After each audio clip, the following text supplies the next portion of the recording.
Welcome to my NSC classes. तो चलिए friend, मैं आज बात करने वाला हूं कि किसी चीज़ को याद कैसे रखें। आपने देखा होगा कि बड़े बड़े जो लीडर्स होते हैं, जो बड़े बड़े स्पीकर होते हैं, उन लोगों के पास एक कागज़ का टुकड़ा होता है और उस कागज़ के टुकड़े पर कुछ ही बात लिखी हुई होती है, कुछ ही सेंटेंस होते हैं, कुछ ही शब्द होते हैं। लेकिन उस शब्द के, उस सेंटेंस के माध्यम से वे लोग कम से कम 4 घंटा 5 घंटा स्पीक दे पाते हैं, भाषण दे पाते हैं, लोगों को समझाने की कोशिश करते हैं। आखिर इतना देर वो बोल कैसे पाते हैं, और ये भी जानने की कोशिश करेंगे कि हम किसी चीज को याद कैसे रखें, याद कैसे रख सकते हैं किसी चीज को। तो मैं आप लोगों को कुछ बातें बताऊंगा और मैं आशा करता हूं कि उन बातों पर आप अमल जरूर करेंगे, उन बातों को आप ध्यान से जरूर सुनेंगे और समझने की कोशिश करेंगे। अगर आप उस बातों को समझते हैं तो मैं यकीनन कह सकता हूं कि आपकी जो पढ़ाई है उस पढ़ाई में 4 से 5 गुना रफ्तार बढ़ जाएगी और आपकी याद करने की जो कैपेसिटी है वो भी बदल जाएगी। यानी आपकी पढ़ाई का जो लाइफ स्टाइल है वो बिल्कुल बदल जाने वाला है। खास कर उन विद्यार्थियों को, उन मेरे दोस्तों को, प्यारे दोस्तों को जिनको किसी चीज़ को याद करने में काफ़ी तकलीफ होती है, उसको समझने में काफ़ी तकलीफ होती है, ज़्यादा देर तक उनके दिमाग में वो चीज़ें नहीं रह पाती हैं, उन लोगों को काफ़ी ज़्यादा फायदा होने वाला है। तो दोस्त, मैं चाहूँगा कि आप इस वीडियो को अंत तक जरूर देखें और मेरी बातों को आप ध्यान से सुनने की कोशिश कीजिएगा। हम पढ़ते हैं तो पढ़ते क्यों हैं? तो कोई ना कोई एग्जाम निकालने के लिए पढ़ते हैं, या वो तो कंपटीशन का एग्जाम हो सकता है या कोई बोर्ड का एग्जाम हो सकता है। तो आखिर हम इस एग्जाम की तैयारी किस तरह से करें, बड़े से बड़े क्वेश्चन को, लॉन्ग क्वेश्चन को हम कैसे याद कर सकते हैं, यही चीज को हम आपको बताने वाला हूं। तो सबसे पहले आपको करना क्या है? तो देखिए दोस्त, मैं यहाँ पर कुछ वर्ड लेकर आऊंगा और उस वर्ड को आप लोग को सामने रखूंगा और एक एक वर्ड के बारे में आपको बताऊंगा और उस वर्ड पर आपको ध्यान देना है, ठीक है ना। सिर्फ 6 वर्ड के बारे में आपको बताऊंगा और सिर्फ आपको 6 वर्ड को ही आपको ध्यान में रखना है, और ये 6 वर्ड आपकी लाइफ को बदल सकता है, आपकी पढ़ाई की जो रफ्तार है उसमें गति ला सकता है। तो मैं आशा करता हूं कि आप इस वीडियो को जरूर अंत तक देखेंगे। तो मेरा पहला जो शब्द है वो है, आपका जो पहला मेरा वर्ड है वो वर्ड है रीड, ठीक है ना।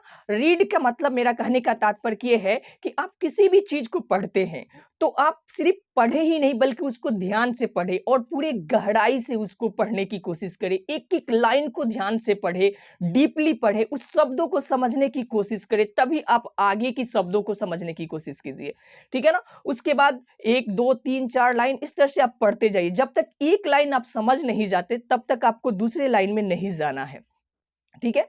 तो इसको हम बोलते हैं ध्यान से पढ़ना।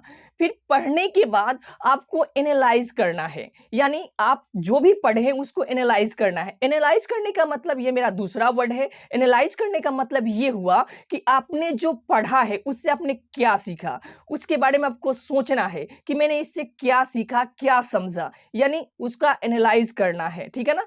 अब मैं बात करता हूं, पहले तो रीड करना है, फिर एनालाइज करना है, यानी जो पढ़े हैं, ठीक है ना, उस पढ़े हुए चीज का एनालाइज करना है कि मैंने उससे सीखा क्या। आपको थॉट करना है, सोचना है कि मैंने इससे क्या सीखा, मुझे इससे क्या मिला, अपने ब्रेन में रखने की कोशिश करना है, एनालाइज करना है, सोचना है कि आखिर में लेसन जो पढ़ा है इससे मैंने क्या क्या सीखा है, ठीक है। और मेरा तीसरा वर्ड जो रहेगा वो रहेगा नोट मेकिंग, यानी आपने जो भी पढ़ा, ठीक है ना, उसका आपने क्या किया, एनालाइज किया। अब एनालाइज करने के बाद आपको नोट मेकिंग, यानी जो भी आपने पढ़ा है उसको क्या करना है, आपको राइट करना है, ठीक है ना। राइट करने के बाद, ठीक है, आपको चौथा मेरा वर्ड रहेगा वो रहेगा क्रिटिकली एग्जामिंग, ठीक है ना, करना है। तो क्रिटिकली एग्जामिंग करना है, कहने का मतलब यहाँ पर ये हुआ कि आपको जो भी पढ़े हैं, एनालाइज किए हैं, जो नोट मेकिंग किए हैं, जो नोट्स बनाए हैं, उस नोट के मुताबिक आपको सोचना है कि इससे कैसे कैसे प्रश्न आ सकते हैं, इससे कौन कौन से ऐसे प्रश्न उठाया जा सकता है,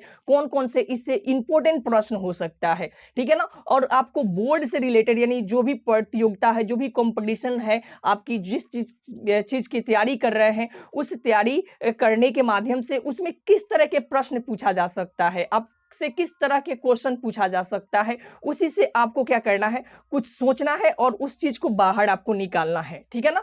तो मैं इसी चीज को कह रहा हूं, क्रिटिकली आपको करना है, ठीक है ना। जो एग्जामिनर होते हैं जिस तरह के क्वेश्चन सेट करते हैं उस तरह से आपको क्या करना है, सोचना है, ठीक है।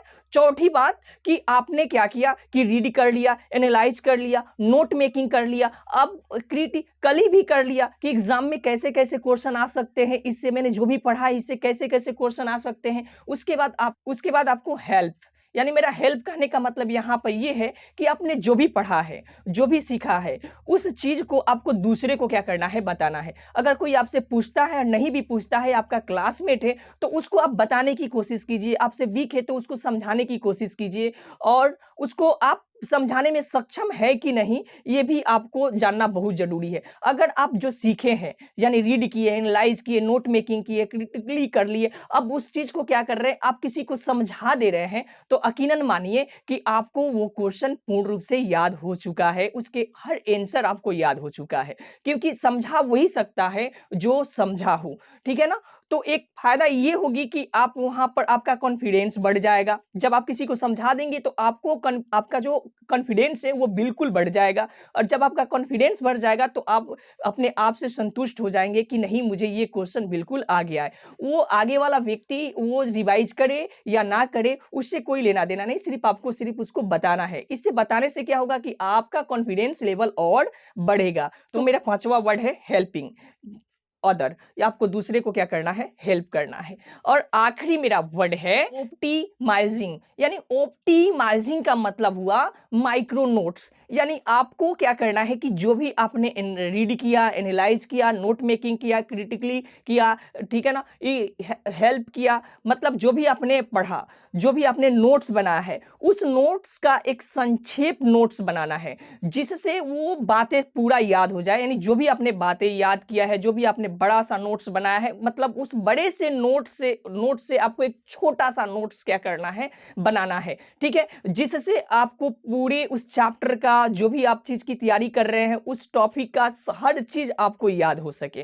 करना क्या है, तो एक माइक्रो नोट्स बनाना है, ठीक है ना। तो ये मेरा 6 वर्ड रहा। यानी इस 6 वर्ड को कैसे याद रखेंगे, तो मेरा पहला वर्ड आर यानी रीड करना है, ए यानी एनालाइज करना है, एन यानी नोट मेकिंग करना है, यानी सी क्रिटिकली, यानी जो एग्जामिनर जो होते हैं जो इस तरह से क्वेश्चन सेट करते हैं उस तरह से आपको सोचना है कि इससे कौन कौन से क्वेश्चन आ सकते हैं। हेल्प, दूसरे को बताना है कि अपना कॉन्फिडेंस आ सके, आपका रिवाइज हो सके। चौथा तो ऑप्टिमाइजिंग करना है, यानी आपको माइक्रो नोट्स बनाना है, ठीक है। अब मैं बात करता हूं कि अब इस सारे चीजों को लेकर मैं एक बात करूंगा।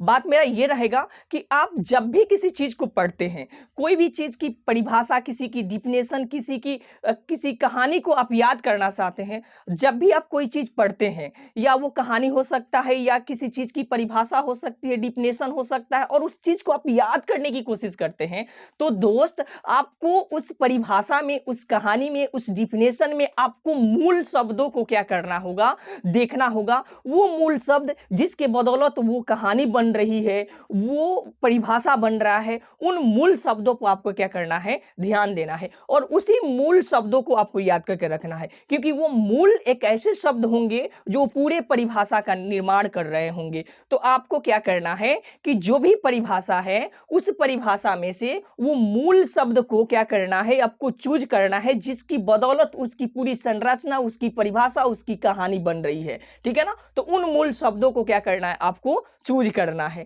तो अगर इस तरह से अगर आप पढ़ाई करते हैं, किसी चीज को याद करते हैं, तो मैं यकीनन कह सकता हूं कि आपकी पढ़ाई में 3-4 गुना जो रफ्तार है वो बढ़ जाएगी, और आपकी याद करने की जो कैपेसिटी है वो भी ज्यादा बढ़ जाएगा। तो मैं आखिरी बार एक बार और रिपीट कर देना चाहता हूं कि सबसे पहले आपको रीड करना है, वो भी ध्यान से रीड करना है। दूसरी बात एनालाइज करना है, यानी जो भी पढ़े हैं उसके बारे में सोचना है, समझना है कि आपने उससे सीखा क्या।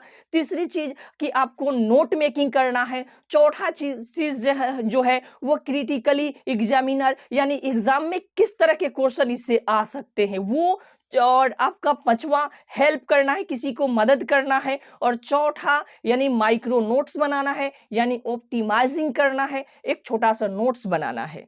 मैं आशा करता हूं कि ये वीडियो आपको काफ़ी पसंद आया होगा। तो मैं चाहूँगा कि अगर मेरे चैनल को आप सब्सक्राइब नहीं किए हैं तो प्लीज़ मेरे चैनल को सब्सक्राइब कर लीजिए। वीडियो अच्छा लगा है तो एक लाइक कर दीजिए। अगर कमेंट करना चाहते हैं तो किसी तरह के आप कमेंट कर सकते हैं।